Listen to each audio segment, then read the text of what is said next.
Folks, welcome back to the iHealth channel, the FinFab channel, the Embassy Network. The Works here, new day with me, your host, Hurricane. Uh, Great topic today. The topic of just getting better, but in a different format with my guest, who is an author. He is actually a founder of a unique, I would say, method, and I'm going to leave that to him because he's going to tell us about his method and his work. He is not a coach, as you would know, not a mentor, as you know. He prefers to be called a guide, and we'll talk more about that because that's an interesting, angle that he has. So, without any further ado, I have with me Christiaan Hofman. Christiaan, welcome to the show, man. Nice to see you, Hurricane. Nice to be here. A pleasure, dude. My pleasure. So we had some fun before the show,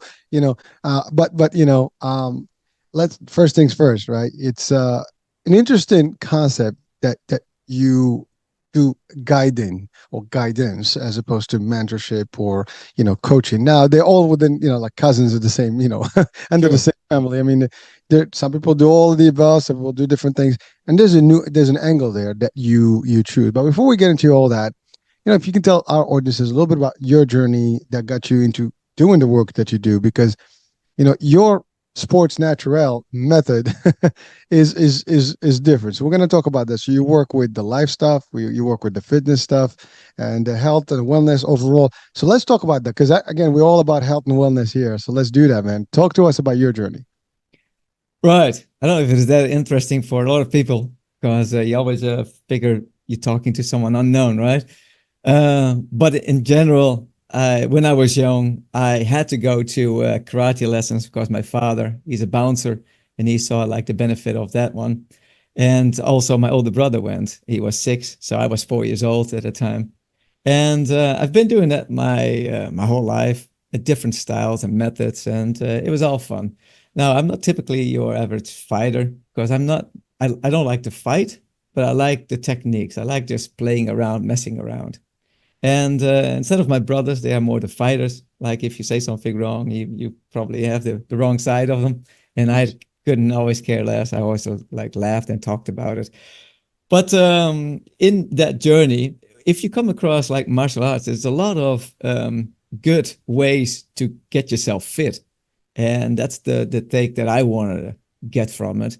So I learned a lot from the different styles, how they do it, and kind of exercises, always like the novelties that I was interested in.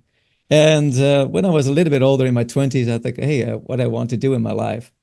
Um, as you know, in Europe and maybe also in America, you going to school, you sign yourself eventually like, hey, what do I want to do in my life? And that's the journey you're going to take. You're going to go to college, you work, and you go to your pension, you die, something like that. And I would, yeah, when I was in my 20s, I thought like, hey, what am I going to do? I don't want to be doing this same thing. I'm not cut out for this. So let's do something else. And I went to Australia for a year. I did some other countries, but that was the main one where I learned a lot. And I worked out by myself and looked at the principles. What is working? What is not working? Especially if you're by yourself, with nobody around. What are you going to do? Because only walking, I hated walking. I mean, it's good for you, but just walking, I didn't like it. But as I came to grow older, I now know the benefit, and I can do it with listening to podcasts and everything else. I mean, I make it more enjoyable for myself. But I worked out with stones, with running on the hills and running down the hills, swimming for myself, tree climbing, and doing everything else. What I thought, like, hey, I enjoy this. So my take on working out and exercises was more like, hey, do I enjoy it? Because I don't like the grind going to I did that when I was 16, actually. My mother and father, they both were working out in a fitness place, and they asked me to come along. And when I did, it was just there was a plain all exercise what you normally see in the fitness area. And after 2, 3 weeks, I was very bored. Like, I know all this exercise equipment over here. I know what to do, but it doesn't challenge me anyway. Like, except for like, I can do this a little bit longer, a little bit more heavyweight. It was not cutting it for me. So eventually, after Australia, I developed my own way of doing things and keep it interesting and keep people on their toes and use different principles. Because at that time in the 90s, and maybe you know that too, a lot of stuff and information was still driven from the bodybuilding scene, from the Schwarzenegger and such Yep. in the 60s. So all the general idea was like go big or go home and all different things. It's like, okay, well, I can show you results with 2 times training in a week and having gains, right? You don't have to do 5 times because your body needs rest.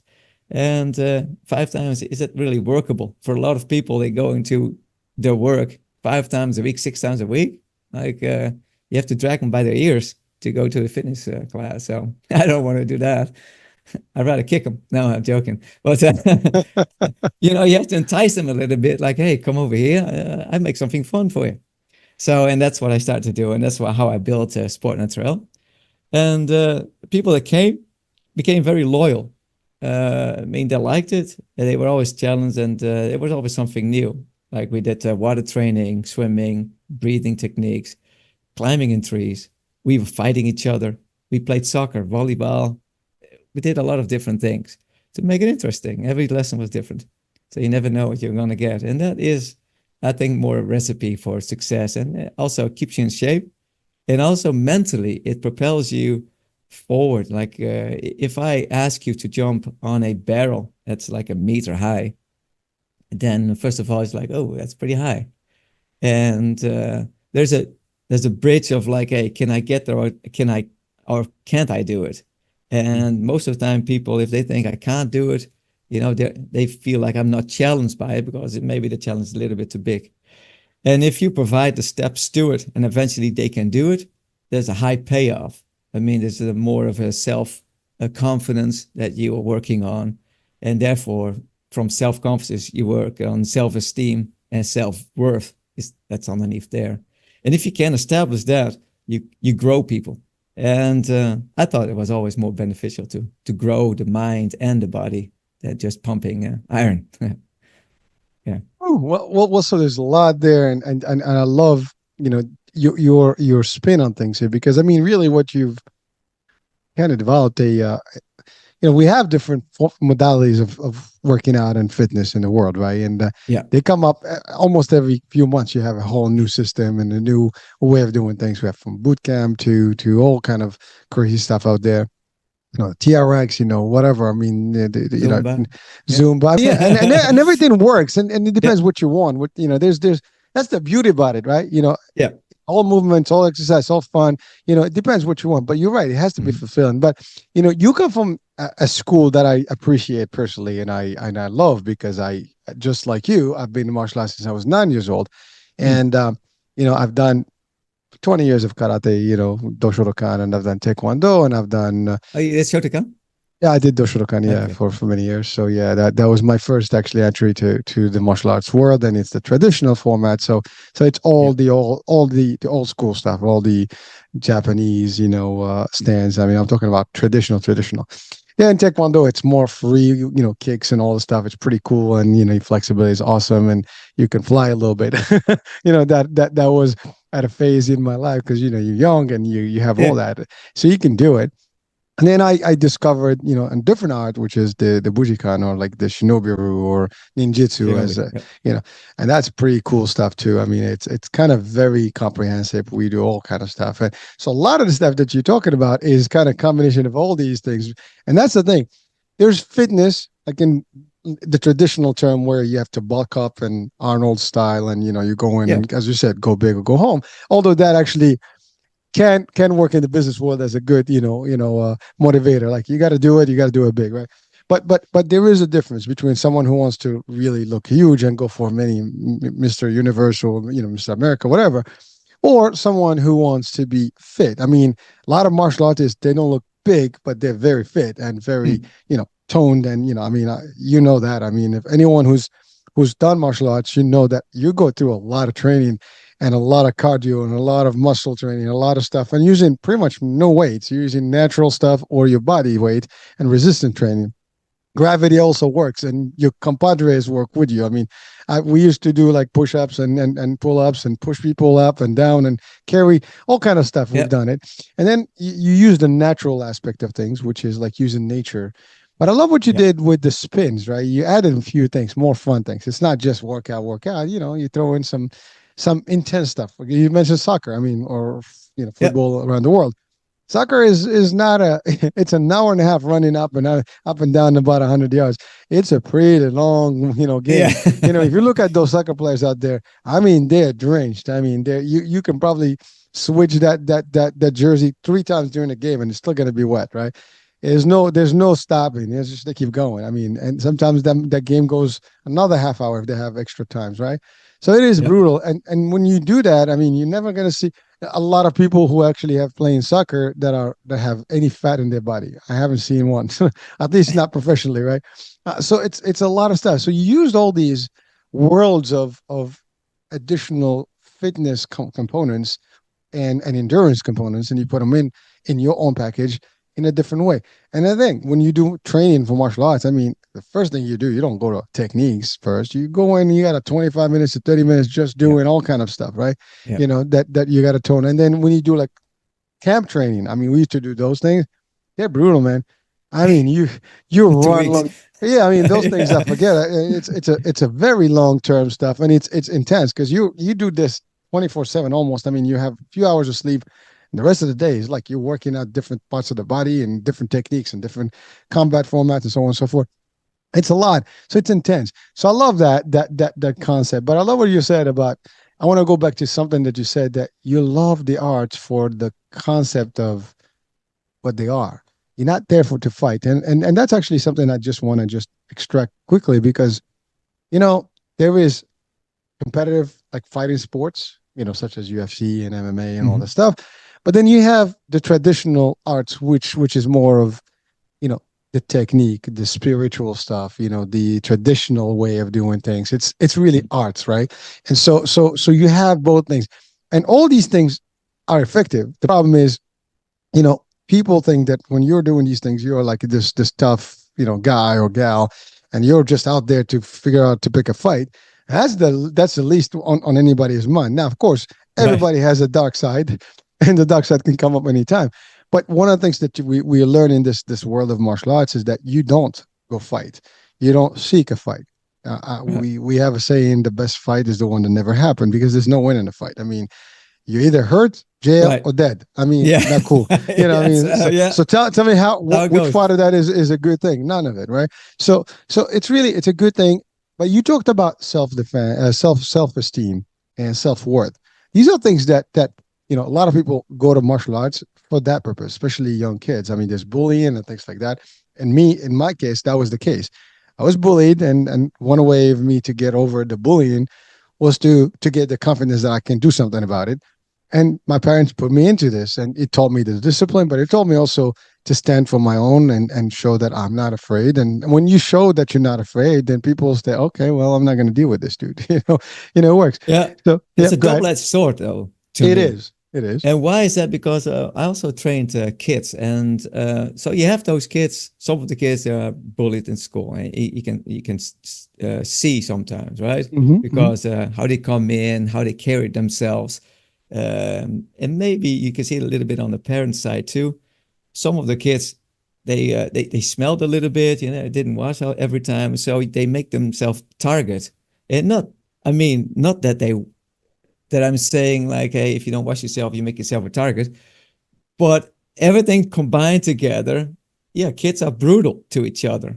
And as a parent, you want them to help them in the best way possible, right? Yeah, of course. And yeah, and so if they bring you the kids and you do lessons with them, and a lot of friends that I have, they advertise with crank up your self esteem and blah blah. What happens in my youth, right? I have an older brother, so I'm a little bit smaller than him. And most of the time, if we were out together, I had always like I get into a fight with someone just because I'm already small, and my brother was more like rowdy, and I was more like don't do it to me because I most of the time I didn't drink, So I was already like sober. My brother not, right? He was more like party and everything. And when he got drunk, most time it was he was antagonizing a little bit. So I have to, hey, brother, don't do that because you gonna end up hurt, and I'm not gonna defend you, right? So because you need to learn a lesson. So and that happens a couple of times when I was just able to pull him away and nothing happened. But on three, 2 or 3 times I got punched in the back of the head because of I walked away from somebody and they still want you to and they still want to do something, and especially when other people say, "Hey, this guy can do karate or he does martial arts," Oh man, they challenge you. They wanna right? test you up. They Yes, really and want to put you to the test, yeah. man. So Like, you let me put see if it works. right, and you put kids that are maybe bullied, you put them like to a karate, and next time different is like, hey, he does karate, like yeah, and then you are more antagonized than ever because you put yourself also in a position. So there's so many sides to the story, and I always think you can crank up self-esteem in a lot of ways. It doesn't need to be with karate or martial arts, right? It can be in numerous ways. So I try to even sport Naturel, and I did that with kids also in the Netherlands to build them up strongly and firmly and understand principles.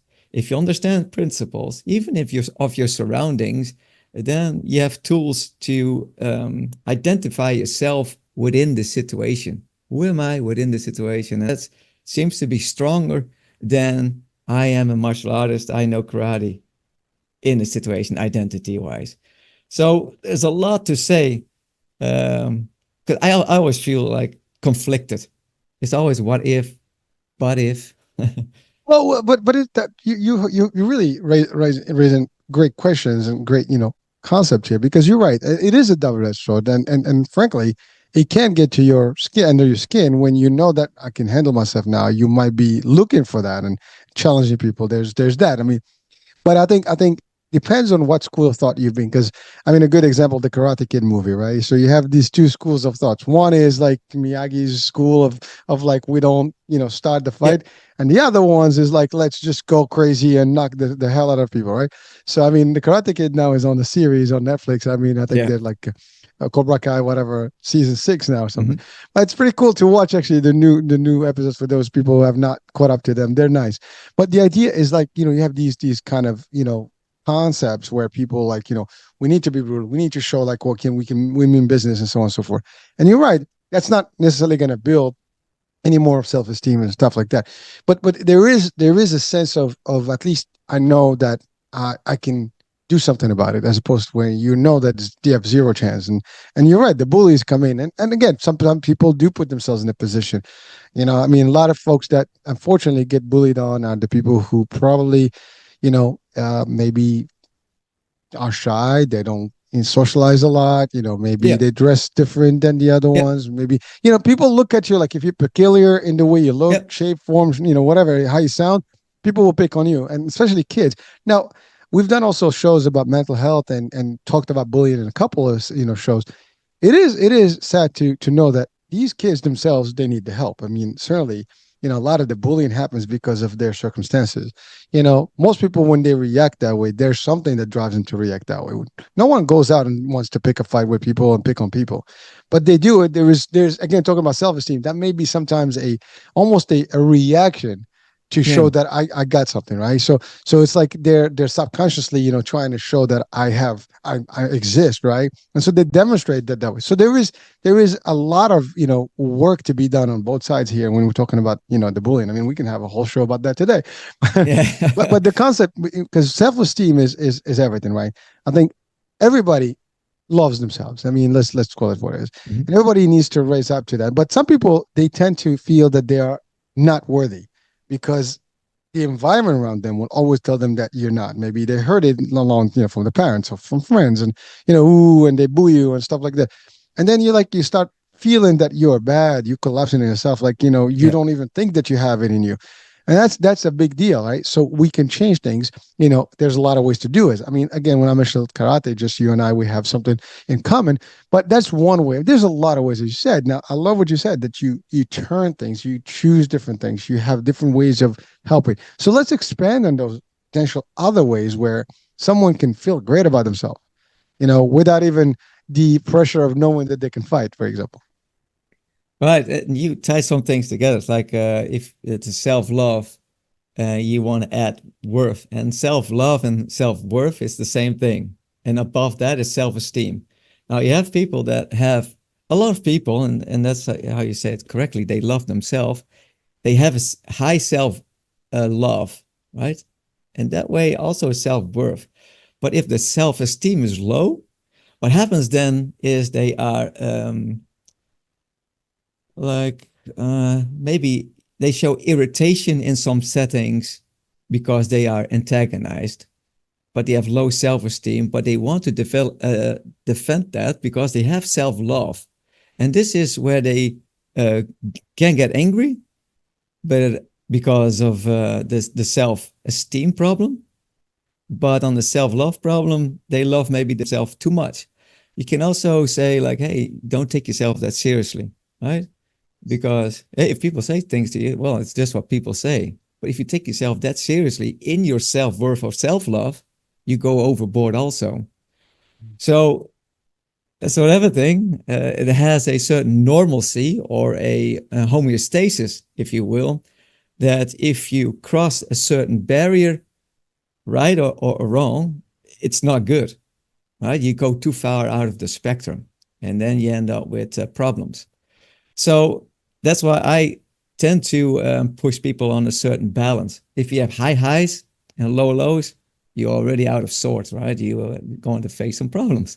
So I try to minimize that. And if I have some people, they came to me, there's a very with high highs, and then they work out with me, and then I didn't see them for a while. The low lows came, right? And it's like, oh, what's going on? And then he came back, hey, high again. He was so enthusiastic, and you first need to calm that down. Like, okay, I like your enthusiasm, but where does it come from, and how do you utilize this stuff? Because if you understand this, you may understand when the low is going to happen, because it's going to happen. So I work with that more, and this is why I stepped a little bit out of the field of just doing health and fitness, and also being the guide a little bit. And why I said the guide is because I try to not just hold hands, but more I'm standing behind you. And if you look over your shoulder, yes, I'm still there, right? Without you asking me stuff, hey, what's the answer to this? And if I just give it to you, that means it's not like your own information yet. You can't do anything with it because it's my information that I'm selling into your brain, but it doesn't mean it's yours. And if you deepen that out, and I'm deepening that out more, like you have procedural, I say that, knowledge. So you try to practice what you are already doing. So if I want to say, like, I want to be good in marketing, then if I just read a book about it and I do listen to podcasts and everything, that doesn't mean nothing yet, because there's no prior information I can link it to. So first of all, you want to have a little bit of expertise, and you build that up by doing things. And the analogous knowledge that comes after that. So you have to critique what you are reading. You have to critique what you are listening to. If you don't do that, you're not going to make it your own either. So there's a lot of steps before that you can adopt a certain dogmatism or dogmas. Before you can say, like, hey, it belongs to my identity. So me, myself, everybody has an identity, and I try to keep my identity small, but a lot of them versatile, instead of like I have one identity and this is who I am. Because I don't think it's beneficial for a person just to have one strong identity on something. Let's say for religion, for example, like I'm a Catholic. And if you already say I am, therefore you are. I mean, your name is probably John or Jack, but your name is not Catholic, right? So the identification it's also a gliding scale, and you have to know what you're saying in order to separate the conceptual idea that you hold in your brain with the me form or the I form. And yeah. Ooh, that's deep stuff, man. But it's serious stuff too. Like, I love how you kind of break it down in this particular way, because you're right. People have their own highs and lows. We all have that, right? But the ideal, scenario is that we all be in the middle ground, right? So it's not to the far, it's not to the far right or far left, or high or low. You got to be centered, and that's a level that requires work, and most of us at points we lean to one versus the other. Depends on the circumstances around us. And I have to say that unfortunately life happens, and so we have influences through everything that is going through in the world, our families, our work, so all these things are happening, and then they shaping how we operate. And the minute, like for example, there are people that they want to mimic people because they just, we love, these are role models, right? Like in the rich. I mean, now with the world of influence, for example, we have a lot of stuff.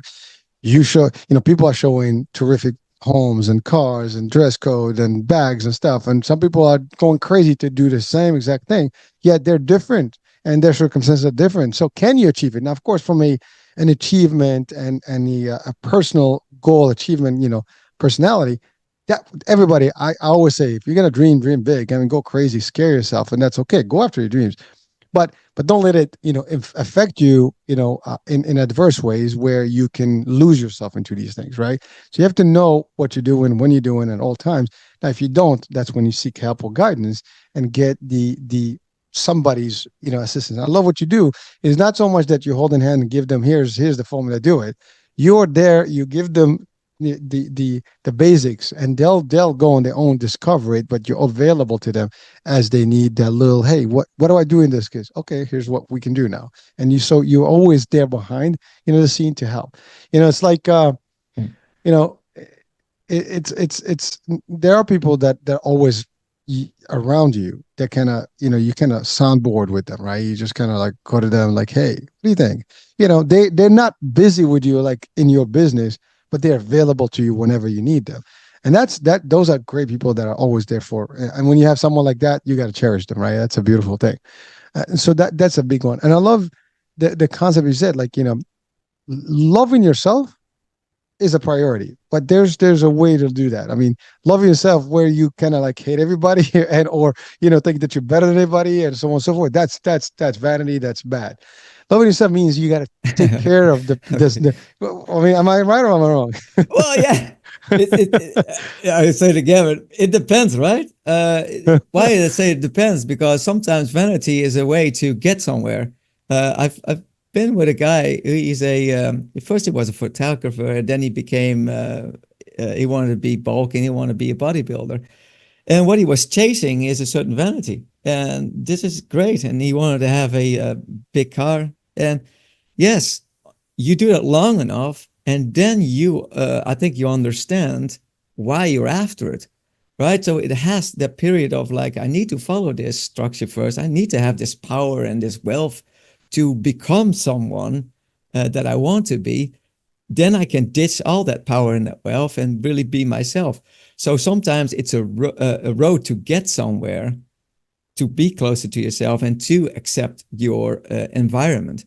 But to me, right, it's not like a one cut strategy. So sometimes, I push them into like, if you want to do this, get all the knowledge about this, be all about it, right? Be this bodybuilder and understand all these principles and know why you're doing this.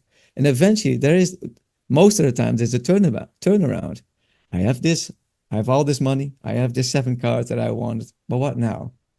And then you have to start working again, right? So you work on one end to get things, but then you have to lose some things. What is baggage to you? Like, what is really that you don't need? And you cannot see what you don't really need until you have it. And that's a difficulty of it. It is. I'm listening to you and I'm smirking here because you're right. I mean, when I talk about vanity in a literal world that, someone is vain, they just, they follow stuff that is not. But you put it in the context of really goals and, yes, you love something bad, you're going to go after it and you make it work. But you're right. There are many things that we run after. And, once you get them, it's like, really? This is it? I Yeah. mean, it wasn't really that hot. It wasn't, the greatest thing that I've, you know, and then you realize, things that are better in life, for example, right? How maybe being just a kind person could be a lot better than something like that. I mean, many things. And I think throughout that journey, when you are going after some sort of a goal like that, you will discover yourself further, and that, by the way, that could be a bad thing too, because you could discover that you have some bad, character in you. And you can, and that's the other thing. When you know, then it's easier to fix. The problem is you can't fix what you don't know. You know, Right. At least when you discover who you are, and what you're about, maybe you can get like I don't like who I've become, right? Or maybe I love who I am. So those things are important for us as humans to kind of discover, really, and you help people discover themselves. That's a good way, like in your work that you do, you kind of get them almost like from the emotional, psychological, the beliefs. You work all that angle with them, and that's a beautiful thing. But I think we owe it to ourselves in general as humans to do that. And you're right. I mean, listen, I've pursued a lot of things in my life. Some of them they were fulfilling. Some of them was like, why did I even do this? Just because I wanted to, because I wanted to prove something. And then sometimes you find out that's not even proving something to anybody. It's like, you Right. don't even prove it to yourself. But you think you're doing it because you want to prove to the world, like, I got this, I can do this. And it is an interesting dynamic, as humans, like the debates that we have with ourselves. If you're watching or listening, just do the question: how many of you right now watching or listening have debated with yourselves, about yourselves? Like, am I good? Am I bad? What I'm doing? Am I doing for the reason, the right reason? Am I doing for a girl? Am I doing for a guy? Am I doing for this? Am I doing for that? Am I doing for my parents? Am I doing for the boss because I want to get impressive, and get the next hike? I mean, there's so many things.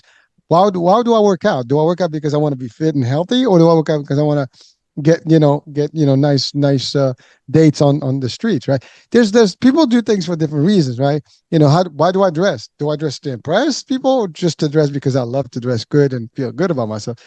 All these are questions that when you start asking them about yourself, you're like, and as you, I have to say this, like every decade changes you. Yeah. So the Yeah. longer you live, folks, I mean, the longer you start shifting. I mean, like literally, I look back sometimes, and there are things that I've done that I'm like, I was literally just dumb. you know, I mean, like, there was no reason for doing, like, good example, like, I see things people do stunts and jump from things. It's like, ask me to do that stuff now. I will never do it. Now, there was a point in my life I did all Yeah. that crazy stuff. And I'm like, why did I have to subject myself to that risk? I mean, it was unnecessary. What would I have achieved with it? Nothing. But again, someone can argue like, well, hurricane, you know, that's fulfilling for me at the time. That's Yeah. fine. That's what Christiaan is talking about. It's like, find it, go through it, see what's up. What makes, whether it's gonna be it and what's the outcome at that point, you'll discover that. No one can tell you except you. But this is what I'm referring to my own experiences as where I've done things that not regret, because I don't regret anything in my life. But could I have done it differently if I had a way back? I would. Would I have done things the way I know things today? Maybe I haven't. Like there's some things you do, you don't think the repercussions, because you may not feel them or the impact right away. The impact can be 10 years later, whether it's health, physical. Listen, talking about martial arts. Well, listen, you do you push your limits, at a certain point when you're young, then you start feeling those pains later. you know, Yeah. how many times I hurt myself? Sometimes I wonder like why. Yes, no risk, no reward, no pain, no gain. I mean, these are real concepts too. And I kind of you justify things with these things, right? These are things that have been almost promoted to us since you are born in this world. You hear those and they're like subjected to them more and more and more. So it's very powerful stuff that we live in. But so I love your concept where you allow people to discover themselves and they'll discover themselves, and they'll question things, but with the permission to do so. Because some people will do things and still not question everything. They just go with the flow. So how do you deal with that? Yes, and that is that a little bit of I think the tease in me, and I don't know how to call that. but there are different words for it, and I know it better in Dutch than in English. But in English, will be a rascal, and I have that in me. I like to tease and poke. So what happens? I was a coach for a while, for 4 years, from a for a impersonator, an Elvis impersonator. I like Elvis Presley music, and so this guy is just like, "Hey, you sing yourself a little bit, and you traveled over the world. Can you coach me? Because I have stage fright. I don't want to stay on the podium in another country." But I won this radio contest, and he asked me to go over there to America. Would you come with me? I said, "Sure." So I said, "Well," we started off with like, "What do you struggle with?" "Well, I never really sang in front of an audience."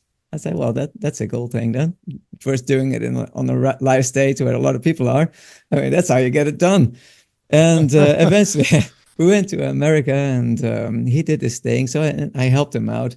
But come to find out, like Elvis Presley had certain, let's say, temper tantrums, whatever you call it. He was angry sometimes. And in full character, we were sitting in a hotel room, and eventually he turned a little bit on me, had a little bit of an attitude. And I think, hey, I know you from when we were much younger. I know where you are, where you've been, and where you're going. Like, there's no way to talk to me like this, or act like that to me with your behavior. And it's like, I'm not your slave. I'm just here to help you out, right? But he started to demand things. Hey, like we were sitting in a hotel room. He says, "Hey, close the door for me." And I don't do well with that. I said, "What? What do you say?" It is right, right? And that is maybe not the best thing. It's a certain identity that came up inside of me. Like, my father's a bouncer, and he maybe he parented us in a certain way. And there was no way to speak to my father that way, right?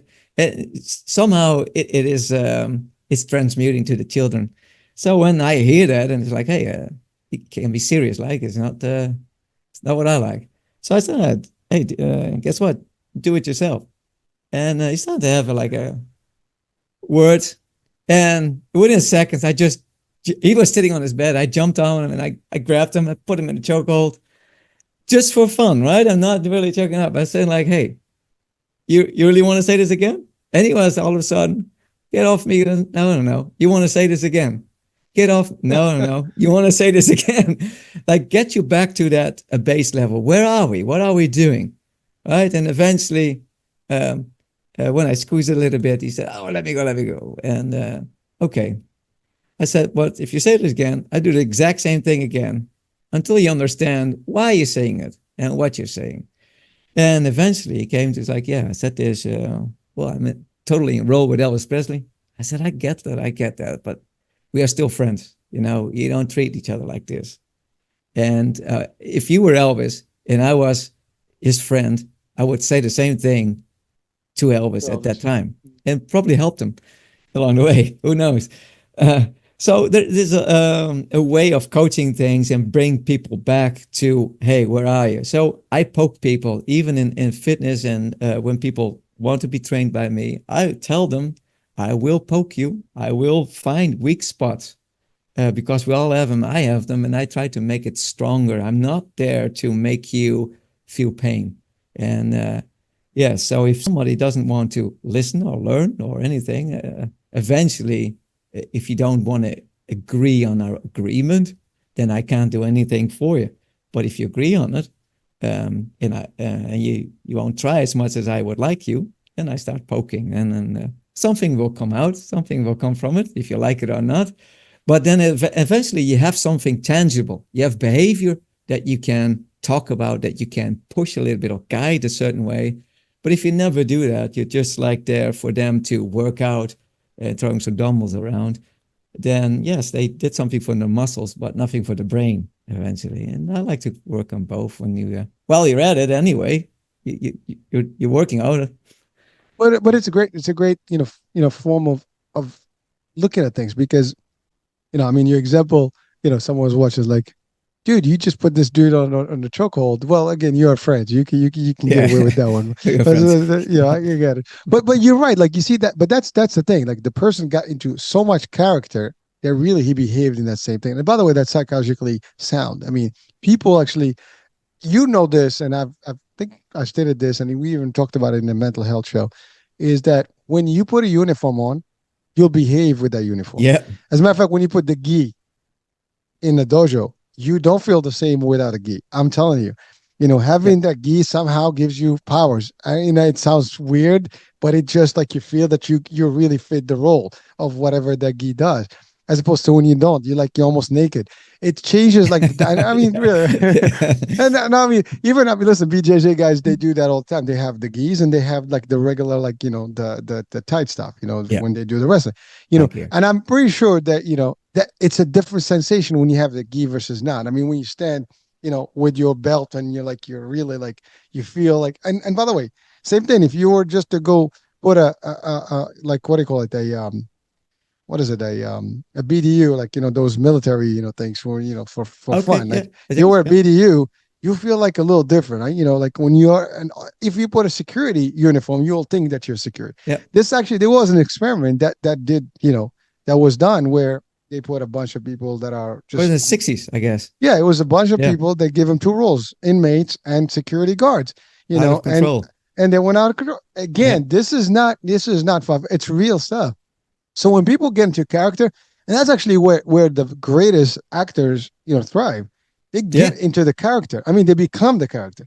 Like when you talk to them, their voice changes, their behavior changes, their attitude changes. I mean, they really, that's how they become. I mean, they even practice that in real life until they finish whatever that movie that they're working on. So, and movie is not acting, it's role playing. So they become the role. And that's the biggest thing that people don't realize. So it's all in the mind and how you behave. So you're right. Your dude, you were there for him, but he just all of a sudden crossed that border and thought that you were just, the help there. And that didn't work for him well. No, and the thing still is like, and I said it too, like if you were Elvis Presley, I would say the same thing. I would do the same thing because I don't think you should do this, right? Because of your own dissatisfaction about things, you should not just lash out to other people. I mean, it's just common sense. But it happens though, right? People do that all the time. I mean, listen, you go to I don't know. I'm not gonna, I know you said your dad was a bouncer, but I've been to places where you have a bouncer, and he's standing at the door and he's behaving like I know what you're going through. It's just a job, man. Yeah. It's not that serious, right? I mean, I'm sorry the analogy, but no, not at all. I mean, I know what you're saying is what my father said about other bouncers. And even that bouncer that worked with him, he had to still, it's like, hey, you're just here to see if everything goes well. If it doesn't, you talk to them, right? It's not like, hey, you are the man here. Like, no, I know what you're talking about. Yeah, like I'm giving an example, something that you mentioned, but you see it in a lot of places. You put someone in a store and, they become like, they're like, hey, what are you doing? Like, bro, if we go on the street, we're the same people, man, so. Yeah. But those are the things that happen. So behavior is a big thing. And you're right, like mentoring and coaching and guiding people to kind of see themselves and building the feelings and stuff, and by the way, a lot of these things are, again, driven by environments. A lot of people may have been, maybe undermined, when they were younger and whatever. So whatever authority, even in corporate, right? When you give someone, we have that, like, the power trips, right? You become a manager and now you're like, I own the place, everybody's like your servant. Doesn't work that way. No, I have to say, it is a stage that people, have to adjust to. And you're right, you got to develop into whatever it is that you're doing. And you get to a point where it's like, now I get it. Like I get the true essence of things. And then when you do, like, it's a good feeling. It's really, what do you call it?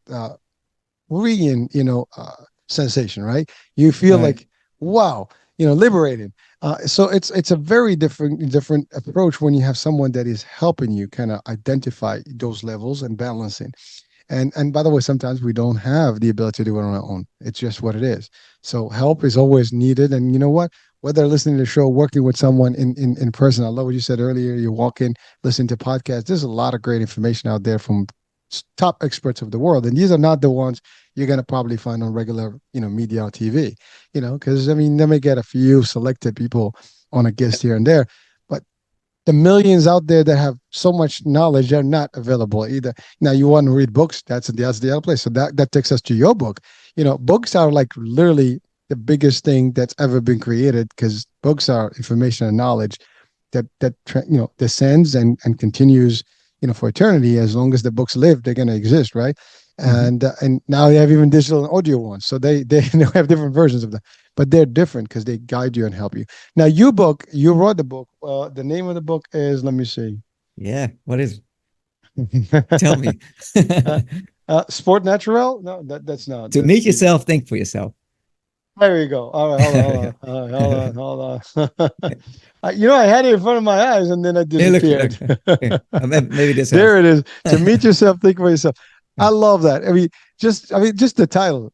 That I don't know. I Yeah. mean, you had to come up with something, real catchy, and that's pretty catchy. I mean, it's like that's really asking yourself. Right. Yes, that's what I'm about. So that was closest to how I think in that way, that regard. So what drove you to write the book? I mean, was it the work you do, or the book drove you to do the work? Or which one started? No, yeah. So I've been asked a couple of times, like, how do you come up with this concept of how you see those things? And well, it's combined psychology, of course. And I did a minor at university at the time, and I was interested, but I also had my major going. There was a bachelor of sports at the time, so I did a lot of things, and eventually I was telling like, okay, this is what I'm doing, and they asked me like, hey, can you write it down or something? Yeah, well, it's not that easy.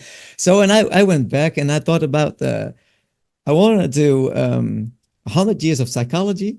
I wanted to put it on one page, right? If that is even possible, because there's so much out there. And I did 6 years of research and 2 years of writing, maybe a little bit of longer because you started off slow and then eventually it picks up pace, and still researching things and come across a lot of different thinkers. And eventually I thought this is like where it is and this is how I view it. And there's a lot of Eastern mentality in there too, because of, hey, if you want to know something, you probably end up with certain Eastern philosophies. That's what I think, at least. Doesn't Oh, mean anything.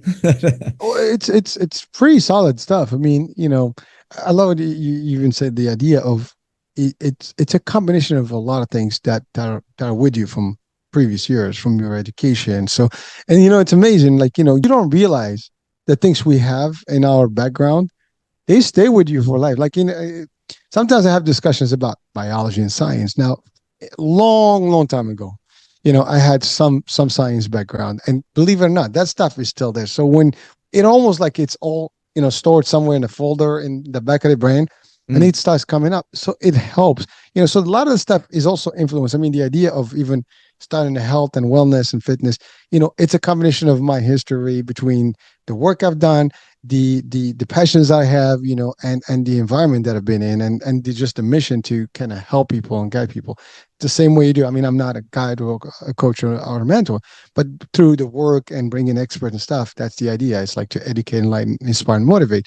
And so, Yeah. it is amazing that it doesn't fail. You exactly did the same thing. Use all that stuff, and then over a couple of years, some research, and then you wrote this stuff that is intended to help people kind of discover themselves and really know who they are.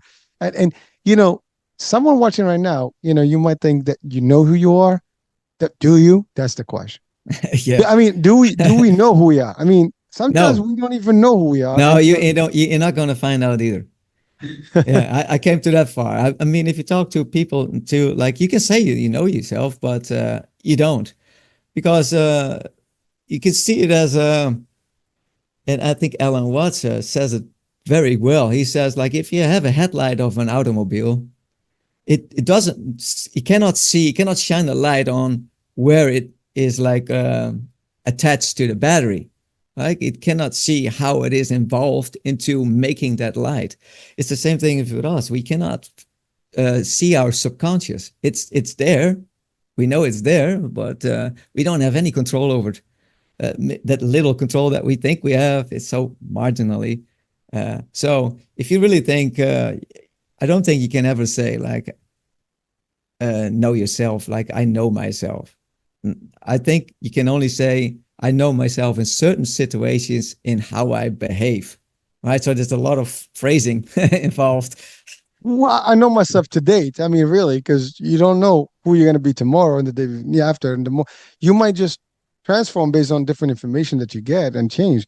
I mean, look, we've got through world events and things like that. People change opinions about a lot of things, and we change that. And you're right. Like it's amazing because that's a big philosophical question about like who are you? I mean, who am I? I Yeah. mean, Well, go. it's a it's difficult because think about it, right?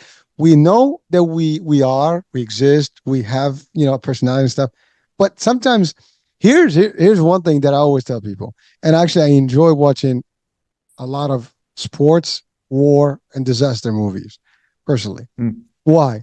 And it's funny because when I watch these movies, I start identifying with different characters. Well, Hmm. questioning like, would I have been this guy Yeah. or that guy? Would I have done this? What would I have done if I were in their shoes? And when you start asking these questions, you go nuts because you're like, God, dude, I think I'm bad.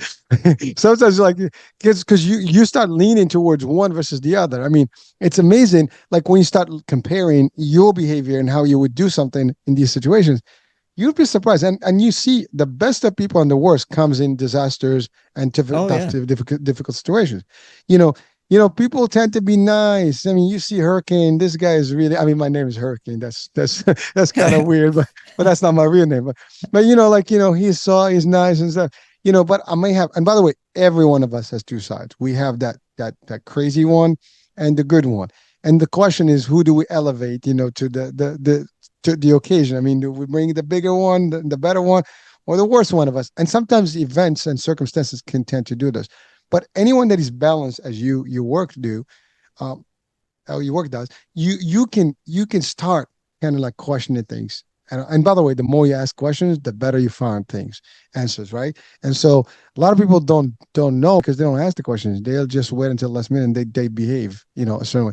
And we see those again characters in movies where and by the way, I give the reference to movies. They're a Mm. reflection on real life stuff.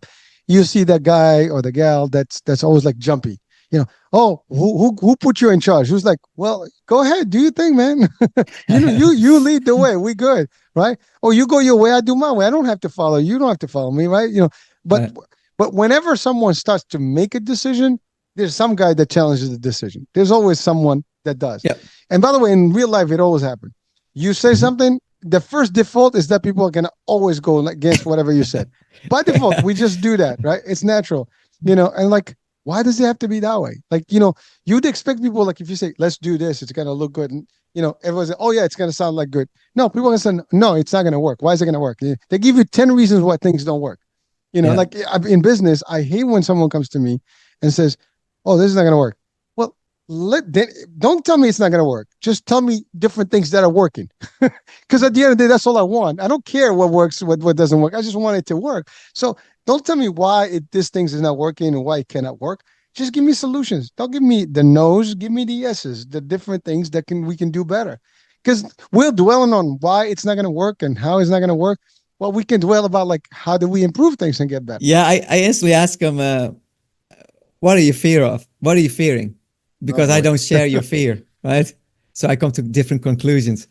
And so there's so many things related to insecurities and fears in our decision making. And it's Mm. very, like for a lot of people, it's very true. But also they create that narrative and they create their world with it. So if you repeat yourself over and over yourself, guess what would happen? Not the opposite. So there's a lot of things that what you say, yeah, if you're always combating someone else, then what is your story then? What do you stand for? And all of a sudden, if it becomes a little bit more quiet there, then you understand, yeah, some people are not comfortable to make an own story, but they are very easy to shoot your story off. And I get that with my book too. I mean, yeah, it's easy to say like, oh, this book is rubbish. Yeah, you can say that. I mean, even if you open a page, you don't like it, you can say it. But like if a person is there at some point and they understand what I'm talking about, they can say, "Hey, there's value in this." And so I cannot bother myself too much with yeah. But that's great because here's the thing. You touch on something that's very, very powerful, and we see more of it today. And let me uh expand on that. Mm. You talked about the book. you know your book is not rubbish. Your book is solid. It's yours of stuff, and there's opinion, there's research, there's all the stuff that you put. It's the idea that you wanted to convey, and there is a lot of good stuff in it that, if not all of it, to some people may not even see a value, and that's okay. It's not for them. That's the thing. When you don't like something, it's not for you. It's like we go to a restaurant, you put a plate of food in front of me. I don't like it. It's not for me. That doesn't mean the food is bad. It's just not for me. So this is the same thing concept. We see this a lot more on social media. You put anything, a post, anything, a reel, anything. And sometimes I just scroll down the comments, and I'm not even talking about my own. I'm looking at just different, posts. And I'm always amazed at the answers. Like the topic is here. We're talking about space, and someone talks like, well, we should be feeding people here on Earth. Okay, but that's a great opinion, but that's not what that's not what the reel was about. So people just sometimes they dump comments that have no reference to the actual context of what is actually being, promoted in that particular video or reel or post. And that goes for everything, right? You put a show, someone has to criticize the show or the book or something. Bro, this is not for you. If you don't like what you hear and watch right now, it's okay. There's plenty of others. There's millions of shows out there. Do your stuff. It's like when you have TV, right? How many channels do we have? Thousands of channels to choose from. You don't watch them all. You watch the ones you like. That's it. Some people are going to like us. Some people are going to like something else. Just do that. But when you criticize, what's the point? Just you want to make a point somehow, like that you. No, I think on a deeper level, I think, right? On a deeper level, I think it's a form of survival. In a way of, hey, I want to survive. So in a physical way, it's like the strongest may survive or the smartest one. And that holds stake, right? So if you transfer that to a conceptual being, identity, how do I survive? And how I survive is, okay, I can read a book. I can write a book, and surviving conceptually from there, because if you read this, then hey, it becomes part of you. So in this way, I'm ensuring my survival. If I am commenting on your podcast or whatever it is, then I am surviving because I instill my conceptual thoughts inside of you, and therefore I exist. So it's a very strong need to do so, to survive conceptually in an identity way. So I totally understand why those comments are made, and sometimes not even in line with the original subject, but it's just there to like feed themselves in, I want to survive and I'm fearful, Listen, I kind of agree with you in the structure of the concept, but like sometimes I don't like put it together. Like, why? Like, see, for me, again, why? I mean, like for me, for example, it's like that would be a waste of my time. I mean, a waste of my time to go in and comment. Like I see stuff, I don't comment. You know what? Even my posts, I don't put comments. I put a picture, and I believe in the picture is worth 1,000 words. To me, that's more than enough. You see it, you get it. I don't have to put like additional stuff to just justify that I'm actually existing. I have a little bit of opinion about things. The fact that I posted it means that I have some sort of an opinion about it. Yeah. Otherwise, I wouldn't have even posted it. And these are just examples. But that's the thing. Like, and I get it. People listen. There's a lot of people have to just express themselves somehow, and but they do. But you do it in the environments that are appropriate. When you do it in the wrong environment, it's like you don't belong, man. But that's okay. I don't see the need to go. If I see something I don't like, I'm not even going to take the time to go and put the energy and type the stuff and just comment and give I see something I like, move up. That's it. You don't exist. Like, I'm not even going to get involved in that. You know what I mean? So life is too precious. Time is a commodity that we're running out of. And every time you waste time on something that may not be valuable, why are you doing it? Now, that's just my opinion. Again, we're two people having, different discussion about, our opinions and so on and so forth.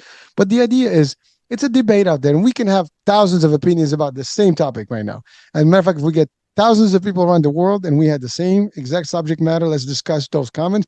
We're going to have multiple versions of some for, some against. why and why not, right? Hmm.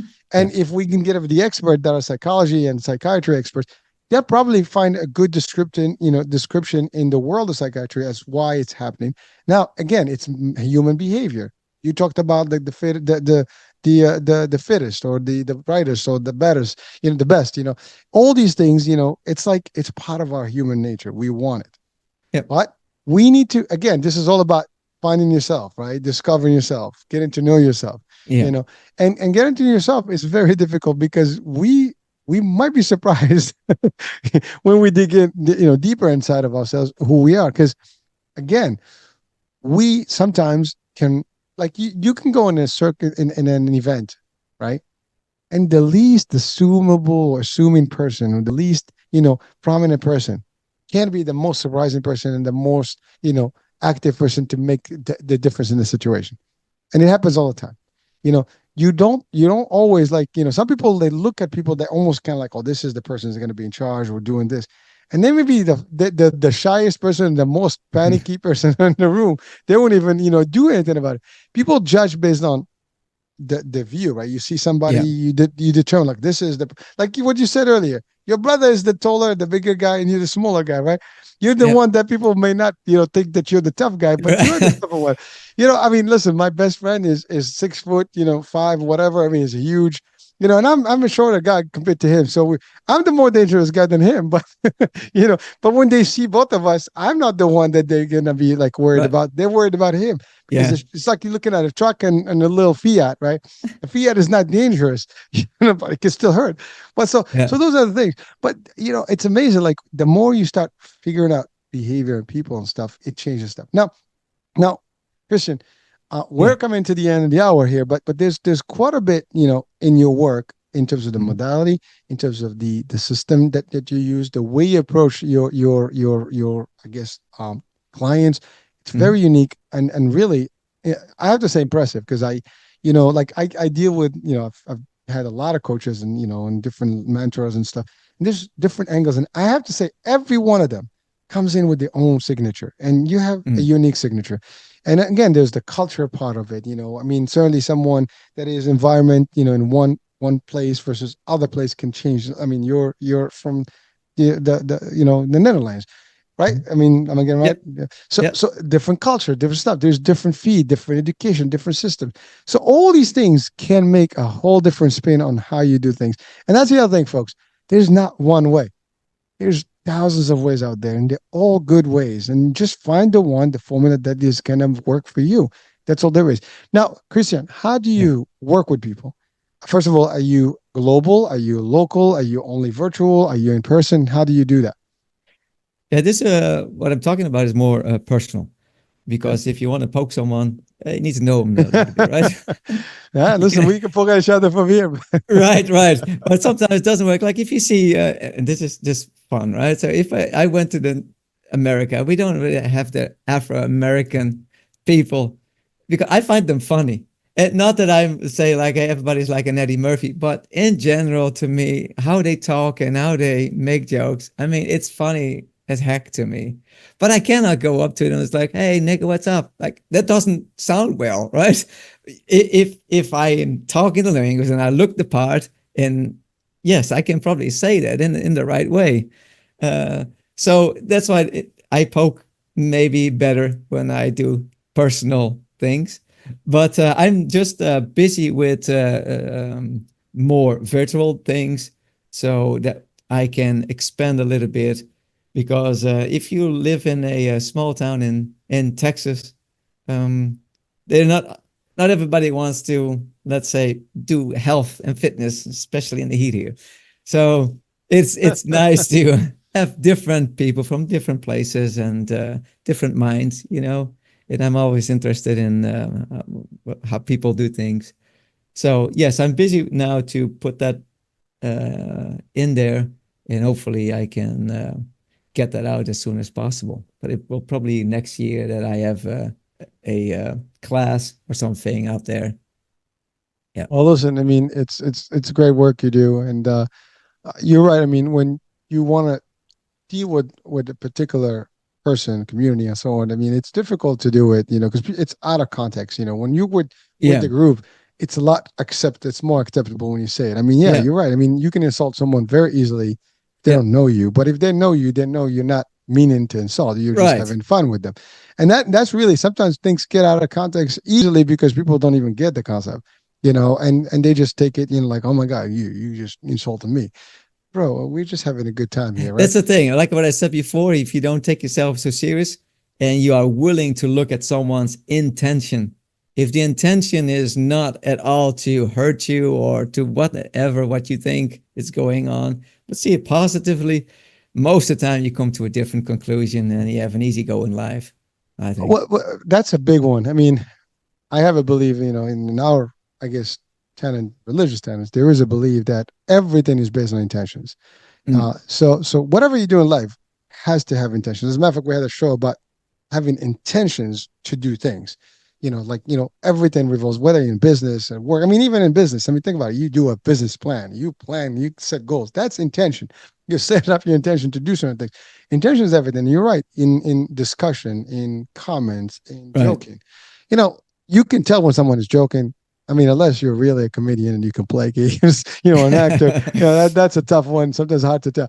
But for the average person, if I'm joking with you, you will know it. And if I'm not joking with you, you will know it too. If I don't have anything to do with you and I just come out of the blue and kind of say something, Yeah. that's probably not going to sound too good to you. But if we establish a relationship and I throw in something, it's not going to be offensive to you or like you're going to be, all guards up because you know that I'm not that kind of person.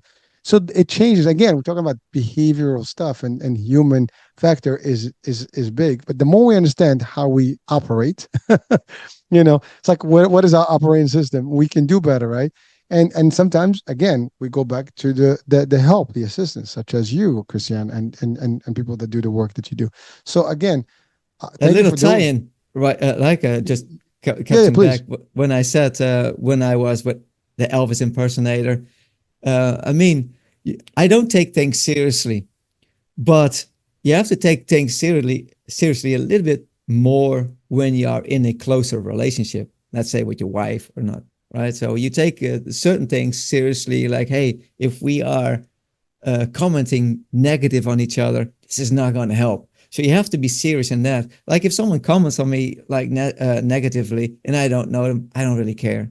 Like it's more like, yeah, I cared at some point, but it's like, yeah, it doesn't do me any good. It doesn't do someone else anything good. So again, there's nuance to that story of like, yes, my identity is not involved. If someone comes up to me, it's like, hey, you, I don't know what they want to say. You're a little hobbit because I'm not that tall, you know. I was like, yeah, I probably am a hobbit in some standards. Look at the Dutch; you're all 6 or 7 foot tall. Like I'm 5 foot, what, 7. So Oh, we're about the same. So yeah, I feel your pain, man. yeah, so there's nothing. But the thing is, like, yeah, I can still laugh about it because I don't really care. But you know, if your wife says like, "Hey, you always doing this. Why do you do this crap?" and you always like blah blah blah, that negative stuff, like you don't want that in a relationship. So you have to set some standards or some boundaries there to say like, "Hey, how do we want to interact with each other?" I mean, if we do it in this way, it's okay. If you want it for 10 minutes and blow some steam, yeah, great. But after that, we need to be on a certain train here, right? well, So, well, but yeah. but I love what you said because you're right. It all depends on who, where, Mm-hmm. and you're right. The closer you are to people, but again, when you get closer to people and they get to know you long enough, they know your character. They know Right. what ticks, Yes. what doesn't. When you're with a total stranger, they don't know you, and that's when they press the wrong buttons, because they'll step on the wrong toe. I'm like, I don't know you're like that. You shouldn't be crossing that line with me. Like again, and you're right. Sometimes you got to put your foot up and say like, "Whoa, hey, hold on, hold your horses." Talking about Texas here, right? Yeah, Yeah. so it makes a difference, right? So it's all again, folks. Whatever we're talking about here, it's not very surprising to many of us. If you're watching or listening, this is stuff that you probably know or heard, but sometimes we hear it in this format, when we hear it with structure and as a form, an actual system, it makes a very good difference, to how we can do things for ourselves, and certainly we can be better to our environment and the people that we work with, because as you said, your family. you probably can do better if you know what to do and not to do at any given point, right? Where to go and what's your limit to everything. Because that's the thing, we all have limits. And if we don't know where when to stop, sometimes people joke, but they go beyond the joke. Yeah. And the joke becomes, like, hey, this is corny, man. You got to stop this shit. I'm sorry. Yeah. Yeah. And Yeah. then they become serious. Like, we all have to know when to speak, when not to speak, when to go further, when to back off. And those are things that you learn based on, I guess, experience, sometimes the hard ways, because you'll get to the wrong crowd and they're not going to be so pleased. They're going to tell you off. Yeah. So I mean, again, talking about Texas, you mess around with Texas, someone, I mean, we hear this all the time. Everybody carries a gun, right? So that could be a problem. You don't go mouth people too much, because you never know who's carrying, stuff with them. Maybe everybody. So again, you never know where you are. You always have to be careful and gauge. But again, this goes back to your book, to your work, is like, let's talk about who I am. Let's figure out how I can do things so I can do better things in this world. So now your book is available Amazon, everywhere. Yes, it's on Amazon indeed. Easy to get. I'm now also busy with how do you call it? Audible, to Oh, get that nice. done. And I'm also translating the book now, and some is translating in Chinese, because the story is a little bit in Foshan in China. Fatsan is how you say it over there. And it goes about me meeting this old and wise Sifu. And the things that I know, even you can't see your own black sides of your own skull, your own brain. And he's more there to shine a light on certain things. So even you think you know something, there's always someone who knows a lot more than you think. So this is kind of that story I put in format. Well, that's a big fact. I mean, the fact is, there's always someone that knows better than you. Yeah. And by the way, for some people out there that may think that that may not be true, but it is a rule. There's Yeah. always someone that's going to know more. I mean, there are some rules of life. This is one of them that never fails, and it will never fail historically and in the future. It's like, we know what we know, someone's going to know more. Yeah. And maybe the next generation is going to know more. And even people before us may have known more. You don't know. There's always, so you don't know it all. You're not the best of everything. You're good. That's great. But there's always better. And you're Yeah. strong. There's always stronger. you Yes, know, and this thing is that the Sifu is also able to see it from different ways. So maybe, as you know, old senseis and Sifus, they tend to be a little bit traditional. And if you come up with a different input, they're not always like very open to that. So, and if you meet a person that is actually listening, maybe not saying something at the spot, so he's not reacting, but he will respond in his way, in his fashion, in his form, that is more beneficial to you and for him. This is what I try to convey to the reader. So, yeah. That's powerful stuff, man. It's mind games, baby. I love it. But but but you're right, and people are set on. It's unfortunate, but it's a fact. For the most part, as we age, you know, in our knowledge and everything, we kind of get locked into it. A lot of people, especially today, for example, even technology. Some people don't catch up with technology because they refuse to get, with the program, right? It's knowledge is one thing that you do not want to lock. You want to keep it open. Information, anything that is happening, you have to be abreast of what's going on, the updates. You got to be updated. You got to be version today, not yesterday, because yesterday is gone and that version is obsolete already. And so in knowledge, the same thing. I mean, the information we have today is not what we had 100 years ago, right? And so, but individually, we can sometimes close our, minds to anything that is new and different. And actually, the more we open to different, the more we can actually be better in terms of stuff. But you're right. The book sounds very intriguing and the story sounds pretty interesting, and again, so folks, please do check out the book and see it for yourself, and do reach out to Christiaan, if you need some, guide, to be available to you, and guide you to discover who you are, and build your self-esteem, your self-worth, of course. All right. So before we end our show, Christiaan, Yeah. anything that you want to share, like to leave us with as words of wisdom? Um, oh, that much, but don't take yourself so seriously. It's a good one, I guess. I love it. That's a good one. That's super one, man. That's a good. I didn't expect that one. That's a good one.